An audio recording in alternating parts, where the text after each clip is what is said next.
Hi, everybody. This is Chloe Hudson with World Peace Projects. Thank you so much for joining me. Today, I have a little teaser of our next upcoming class, which will be Saturday, April 15, from 12 p.m. to 1:30 p.m. EST. This is $15. This class is on the composition of alters and aspects. So today I'm just going to give you guys the outline of what we're going to go over in class. And this should be enough to create kind of a skeleton structure for you guys who are working on your own accord. Those of you who are interested in more, please feel free to join me at worldpeaceprojects.global. You can sign up there. Thank you guys so much for taking a second and giving me a thumbs up. It really helps with the algorithms. If you are interested in courses, classes, coaching, one-on-one personal sessions, please contact me at worldpeaceprojects.global. I am so thankful that you're here. Okay, so definition of alter and aspects is broadly classified as apparently normal parts of our personality or emotional parts of our personality. This is also a fragmented personality. Alters take over control of the person's body or behavior or emotions at certain times.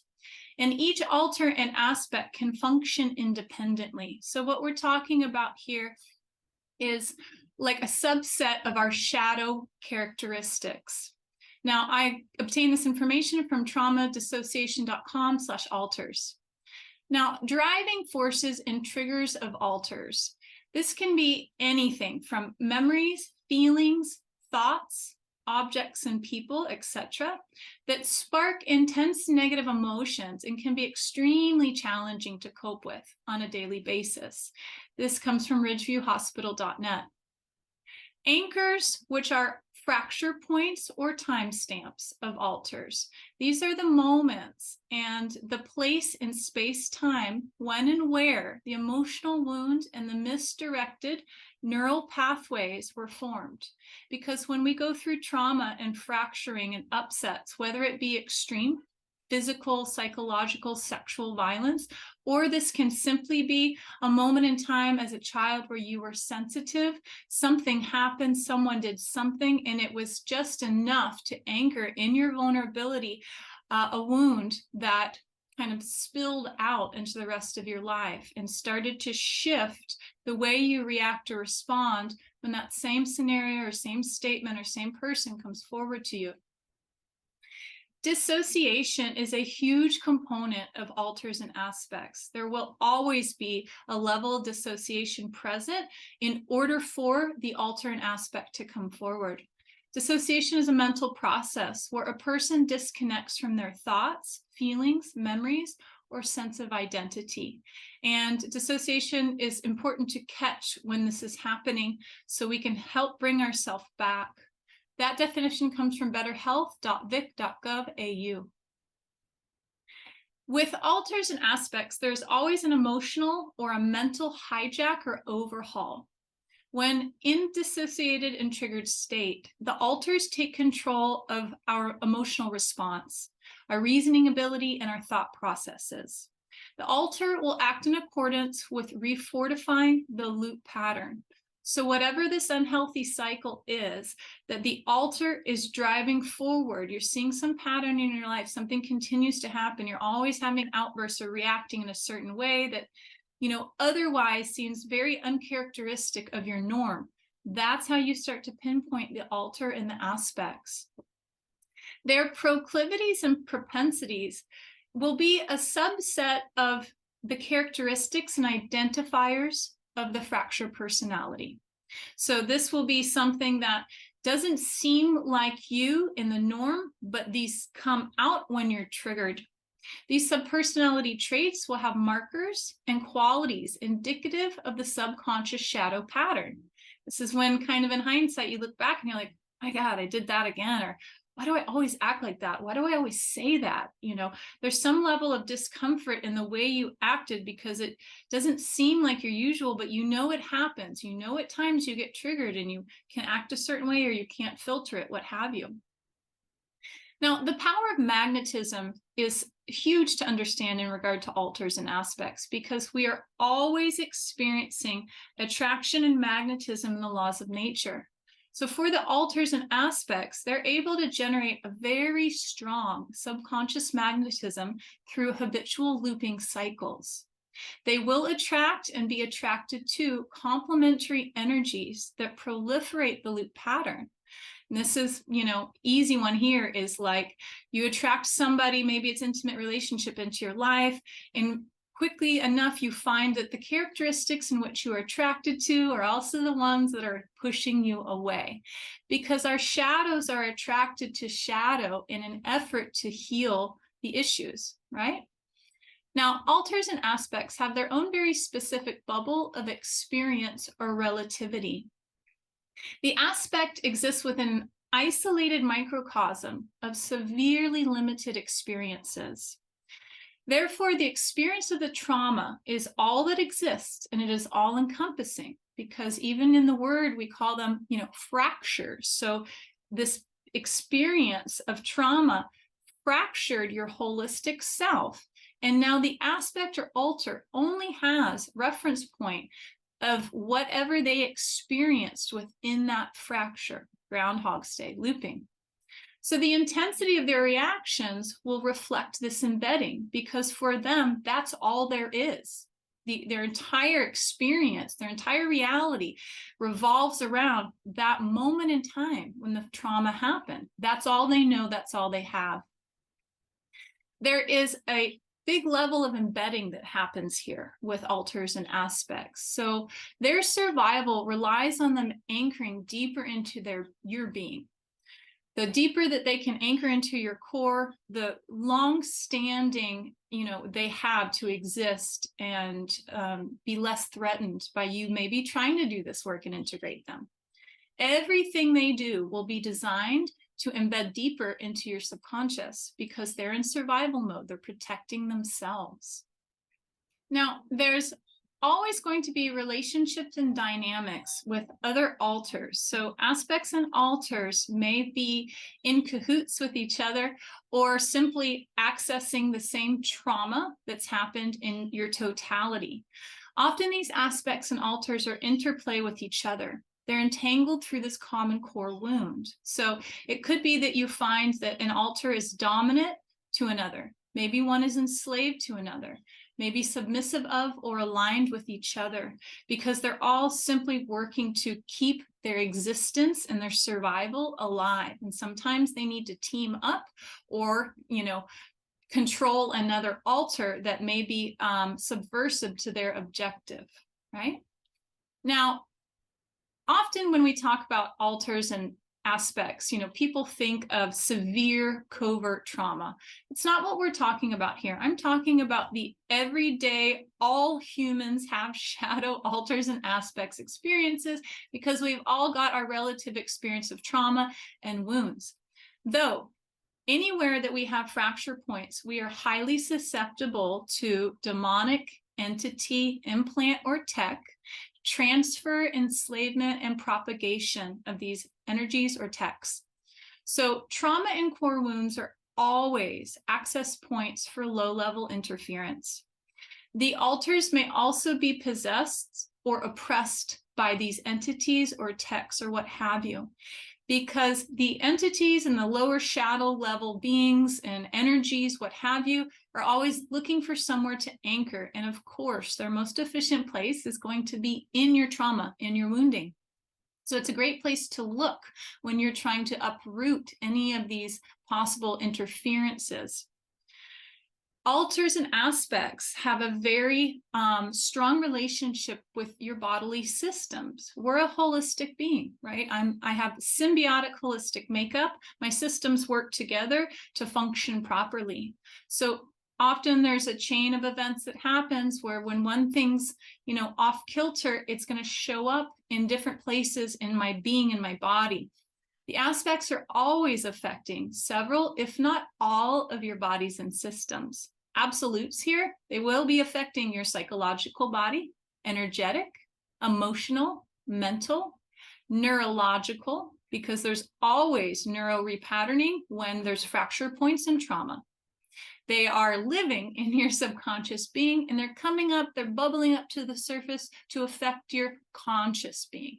So these are absolutes, but it doesn't mean that they're not also affecting other areas of your life or other systems within your bodies, your many bodies that make up your whole system.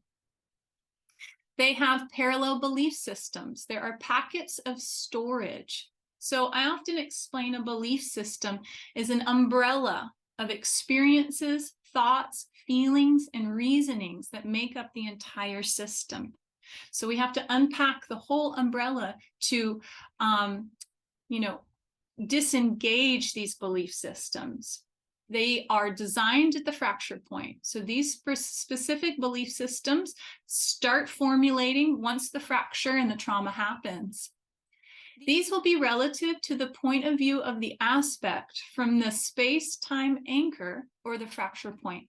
Again, when it happens, this is where this belief system starts to formulate, which is usually going to be a negative, what we would deem negative belief system for us now. Maybe it served them then, it's no longer efficient. The belief systems are reinforced as the pattern, the loop cycle, the trauma habituates through time. It anchors deeper and deeper. So how do we reveal these aspects? How do we master the hide and seek that the aspects and alters thrive on to exist? Well, initially, as I always say, revealment begins in hindsight. We have to be gentle with ourselves. We can look back and again say, oh my God, I can't believe I reacted that way or said that. What was I thinking, right? In those moments when you've acted out of sync with your norm, you can look back and assess, was that an alternate aspect that came up and I dissociated and it took over my being? Bleh, I did all these things or said all this stuff that my normal human now regrets, and you can start to catch what's going on. This requires you to be objective and reevaluate the suspective loop pattern. Seek out each bullet point that I'm offering here. You write it down, chart it out, and start to see where they come out and their patterns revealed. Study this information offered and attune to your wounded self. You have to connect with wounded self. There will be a level of negotiation and recognition. They need to be seen, even though they probably will not like this. So connecting with your alters and your aspects requires you to be able to attune to them. This is other work that I offer. I have a class on interoceptivity if you want to start to learn basic attunement. There's a lot of free information out there of how to attune to yourself and your feelings, what have you. They require a feeling of safety and trust to reveal themselves to you. Like anyone communicating through vulnerability or being approached when they're in a fight or flight state, if they don't feel safe, they're going to head for the hills, or they're going to react in a way that doesn't serve your objective or your goal. So in order to negotiate with them, they must feel very well received. They need to feel accepted. They need to know it's okay that they exist. What are all the unmet needs for both you and them? And this is you observing. It's not necessarily you expressing your needs to them yet, because it's very common that they won't be able to handle your needs. They can't even handle their own. Now, once we've taken all of these steps, we want to have a way to bind them. But this is done through compassion. So I like to refer to this point as swaddling. A lot of our alters and aspects are going to be younger inner children selves. Most of our, I say most, but yeah, most of our core wounding anchored when we were young, and then it proliferated out. We validated these experiences. We had more wounding, but there will always be inner child wounding. Even if you deem your life to be good, your parents were loving, children are sensitive. They're very vulnerable, and they have very heightened emotional states. They read energy very well, and they can't always logically assess what's what. Just like animals, they take things very personally, and if something happens and they have no other space to relate it to, it must be about them. So in normal experiences that you might view as an adult, a child could be extremely wounded in that moment because they have a very sensitive, vulnerable inner being. The alter is not fit to make healthy decisions or take action steps. they must be sequestered in a safe and comfortable manner, because as you know, you're already looking for them, so they've probably already come out and sabotaged something for you. They're not equipped to make these life decisions. An easy example of this is emotional, mental, and energetic swaddling. So when you connect with them, you've had a moment of negotiation, you've had revealment, and they feel received. Now, especially if you find them as an inner child, a young version of you, take them in and swaddle them. I've talked to you guys before about, you know, when I healed abandonment, and one of my aspects was my infant self who was not breastfed.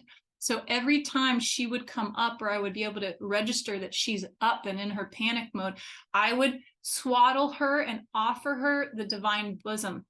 I'd give her what she never got. And in that tight swaddling energetically, she's able to calm down. So it's very important. When it arises, swaddle, compassion, hold tight, consume them with unconditional love, with no exit point offered.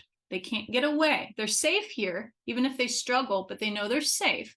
And eventually they're going to calm down. Very, very important. You'll do this a million times with them. Solutions. So your solutions are different to their rehabilitation, okay? An action plan must be implemented that strives to meet all unmet needs for you and them. So this means you both need to understand, or you need to learn their unmet needs and your own. Their fractured self, their needs may be very different from yours at this time, but both are extremely valid and equally as important. You must keep the aspect or the altar sequestered throughout the duration of the rehabilitation and integration, because just by their nature, they're going to cause havoc if they're left to run amok, as they probably already have, hence the reason you're here in the first place.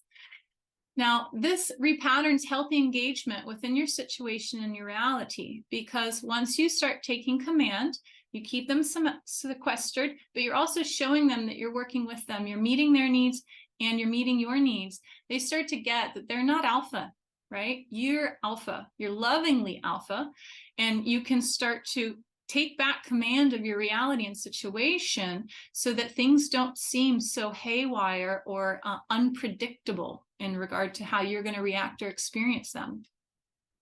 You must make them user-friendly while you're integrating them.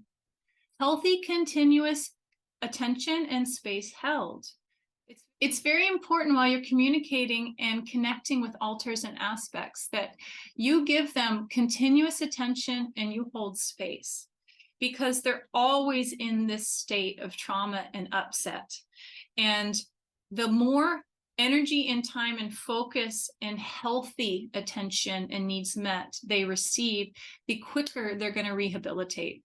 You must prove to them through constant repetition that they benefit from integration and that they are safe to do so. So you need to show them that them integrating, them rehabilitating is safe for them. It benefits them. It is not the end of their existence. It is actually the beginning of their happiness. Karma, cords, contracts, and baggage. So attached alters and aspects will always have all of these infested within their fields. So these must be addressed and healed. You have to do the shadow work. I've given a million ways to do this over plenty of videos. You guys probably already know how to do this, but these need to be addressed as well. And then we come to maintenance of these altars. So continuously assess the progress of both you and your aspects. This one's really easy to, fall back on your laurels with, because let's say you've had your connection with your altars and aspects. They're feeling safe, they're feeling good. You've got a good rapport, you're in command of your experience, but maybe too right now there's no triggers around you. So then you get a little relaxed, maybe you stop connecting with them as much, boom, trigger comes in, they come up again, here we go, start the whole cycle over. Don't take times of ease, and maybe their passivity as a validation that it's completely done, your process is healed. This altar has been in place for decades, possibly. This could be something you've carried over for other timelines. So to expect it to be gone completely in a week or a month isn't very realistic. You need to continuously assess their progress. And you also need to check for the alters and aspects subverting into an alternate pattern as opposed to authentic healing. You're a very savvy, smart, intelligent individual. So is your alter, because it's a part of you. So if they're, really cunning, or just very stuck in their survival of their fracture, they can easily look around, even maybe work with other alters and aspects, and subvert the pattern into a different avenue or area of your life, which maybe you're not catching right now because you're focused on the one you have seen. So check for this. It's very important. So checks and balances. I'm giving you a task list here for you and them. So these all must be reevaluated often in order for you to gauge the progress and catch relapses or potential relapses. If a relapse happens, go back to step one. It doesn't mean that you've lost ground. It's simply showing you that it's still here. And that's not a surprise because, your neural pathways have been rerouted to follow along this loop pattern. This has been something maybe you've been experiencing for years. So patience is key.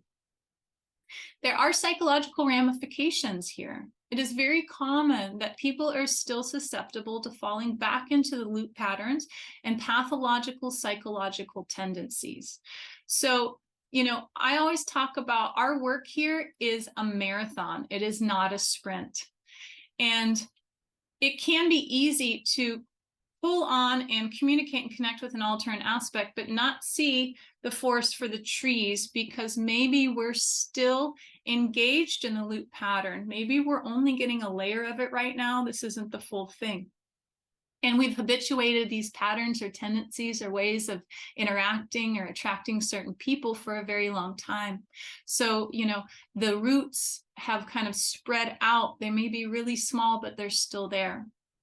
This is much like substance addiction. There is always some kind of addictive, compulsive style experience when we're acting out our loop patterns. And just like we know to do with substance addiction, since the shadow neural pathways have already been anchored, we have to be aware of the unhealthy people, unhealthy opportunities, the crutches that may derail our rehabilitation, and we need to stay clear of them. Very important. One of the hardest and easiest things to do to get yourself out of an unhealthy relationship or environment or experience or loop pattern is to physically remove yourself from the situation, right? Easier said than done in a lot of types of situations, but there's a lot of ways where that can start to be implemented. And then, of course, we go back to the shift in magnetism. Very important. Magnetically attracting in our life what we want to experience. So once enough of this energy that was propelling the loop pattern forward is freed up, the magnetic charge will dissipate. And now it will be redirected towards what is now being emitted. So this is another way for you to gauge where you're at. What are you now magnetizing, right? So I hope that this information was formative. If you would like more expansion and a lot of examples on alters and aspects, class is Saturday, April 15th from 12 to 1:30 p.m. EST, $15. Sign up at worldpeaceprojects.global. Thank you guys so much for subscribing, liking this video. It really helps me out. I hope you're doing great.